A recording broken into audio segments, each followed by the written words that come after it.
Halo teman-teman, di video ini kita akan membahas soal-soal yang berkaitan tentang fungsi naik dan fungsi turun yang telah kita pelajari konsepnya pada video sebelumnya. Di sini ada 3 contoh soal, kita akan selesaikan mulai dari yang pertama. Soal yang pertama, tentukan dalam interval mana kurva Y sama dengan 8x pangkat 3 min 3x kuadrat min 18x plus 2 yang membuat fungsi selalu naik. Ingat tadi, kalau untuk fungsi yang selalu naik, cirinya adalah turunan pertamanya lebih besar dari 0 atau positif. Maka kita akan cari turunan pertama dari kurva yang ditanyakan. Turunan pertamanya adalah, sekarang kita udah punya turunan pertama. Terus kita mau tahu di interval mana dia selalu naik. Berarti kita tinggal cari intervalnya dengan menambahkan ini lebih besar dari 0. Menyelesaikannya menggunakan konsep pertidaksamaan aljabar. Ini bisa kita bagi dulu dengan 6 supaya lebih sederhana angkanya, jadi 4x kuadrat min x min 3 lebih besar dari 0. Selanjutnya difaktorkan, jadi 4x plus 3 dan x min 1, berarti kita punya 2 titik, yaitu min 3/4 dan 1. Kemudian untuk cari daerah penyelesaiannya, tentukan daerah positif atau negatifnya. Misalnya pilih titiknya 0 di sini. Kalau 0 disubstitusi, substitusinya adalah ke fungsi yang turunannya ya, jangan ke fungsi yang di soal. Jadi misalnya boleh ke sini, kalau disubstitusi jadi 0, berarti 0 dikurang 0 min 3. Hasilnya min 3, bilangan negatif. Jadi ini daerah negatif, positif, positif. Karena di sini tandanya lebih besar dari 0, maka ambil daerah positif.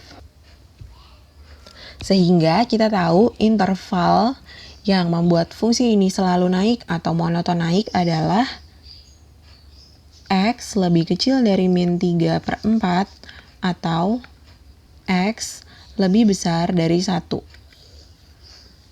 Ini adalah interval di mana fungsinya selalu naik. Selanjutnya kita ke soal nomor 2. Pada kurva Y sama dengan ini salah ketik ya, harusnya x pangkat 3 aja. X pangkat 3 min 6x kuadrat plus 9x plus 1. Tentukan interval x ketika kurva fungsinya selalu naik dan selalu turun.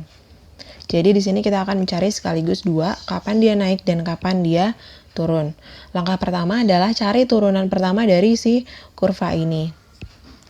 Jadi turunan pertamanya sama dengan, ini tadi salah ketik, ini nggak pakai 3 yang di depan.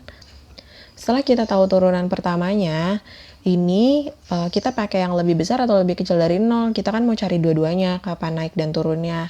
Nah, ini nggak usah pakai lebih besar atau lebih kecil dari 0. Jadi kita faktorin aja nanti buat garis bilangan. Sebelum difaktorkan, ini akan disederhanakan dulu supaya lebih mudah. Kita bagi 3, jadi x kuadrat min 4x plus 3. Kalau difaktorkan menjadi x min 1 dikali x min 3, maka kita akan dapat 2 titik, yaitu 1 dan 3. Seperti tadi, kita cari dulu daerah positif dan negatifnya. Kita pilih titik acak bebas, misalnya pilih 0, posisinya ada di sebelah kirinya 1. Kita masukin ke turunan kurvanya, jangan ke fungsi kurva yang ada di soal. Misalnya kita masukkan ke sini, kalau x-nya diganti jadi 0 kuadrat dikurang 4 kali 0 ditambah 3, hasilnya adalah 3, bilangan positif. Maka daerah ini positif, negatif, positif.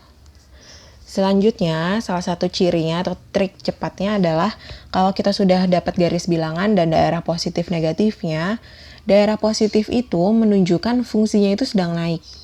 Jadi ketika daerah positif ini dia sedang naik, ketika daerah negatif dia kurvanya turun. Jadi sampai di satu titik nih, ketika x-nya sama dengan 1 dia akan turun ke bawah.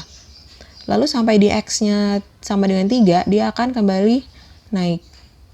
Gitu. Jadi sekaligus kita dapat gambaran kira-kira kurvanya akan seperti ini, naik turun naik. Kurang lebih begitu. Maka kita langsung bisa buat interval fungsi ketika dia naik. yaitu saat X-nya lebih kecil dari 1 atau X lebih besar dari 3. Dan untuk interval fungsi turunnya adalah di sini posisinya di tengah, maka kita tulis X di antara 1 dan 3. Berikutnya soal nomor 3. Grafik fungsi Y sama dengan X pangkat 3 min MX kuadrat min 36X turun pada interval X di antara min 2 dan 6. Tentukan nilai M. Nah, ini soalnya agak beda. Jadi kebalikannya, kita sudah tahu interval dia turunnya, dan kita akan mencari nilai dari variabel M di sini. Ini harusnya angka, tapi kita nggak tahu berapa. Petunjuknya cuma fungsinya turun pada saat interval segini. Maka, menggunakan konsep turunan, kita turunin dulu fungsi dari grafiknya. Nah, kalau dicari turunan pertamanya adalah 3x kuadrat min 2mx min 36. Setelah kita dapat turunannya, kita tahu fungsinya ini turun. Kalau turun berarti lebih kecil dari 0 pada interval min 2, lebih kecil dari x, lebih kecil dari 6. Maka nanti kalau si turunan pertamanya ini difaktorin, akan dapat titiknya yaitu min 2 dan 6. Maka kalau kita balik urutan pengerjaannya, kita sudah tahu nih sebelumnya bahwa nanti akan dapat pemfaktorannya seperti ini, x plus 2, x min 6, supaya dapat titiknya min 2 dan 6. Nah, kalau dari pemfaktoran ini kita kalikan, maka akan dapat x kuadrat min 4x min 12. Hasil perkaliannya ini adalah turunan pertama dari fungsinya. Tapi kok beda ya dengan yang di sini? Kita buat persamaan aja. Caranya adalah kita lihat koefisien atau konstanta yang sudah jelas angkanya. Misalnya di sini koefisien dari x kuadrat adalah 3. Sementara untuk hasil kalinya tadi koefisiennya adalah 1. Berarti untuk dapetin bentuk yang kita mau 3x kuadrat min 2mx min 36, ini harus dikali 3. Benar nggak sih dikali 3? Kita cocokin lagi dengan konstanta yang di belakang. Di belakang ini min 36, dan ini min 12.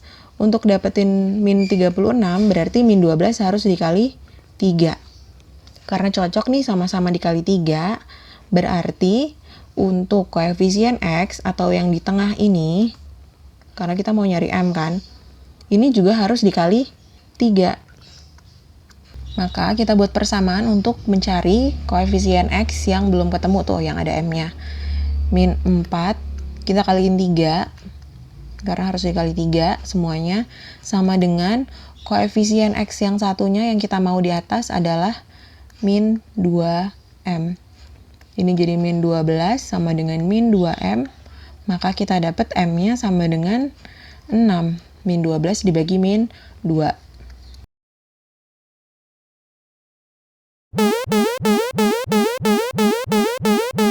Selamat belajar ya!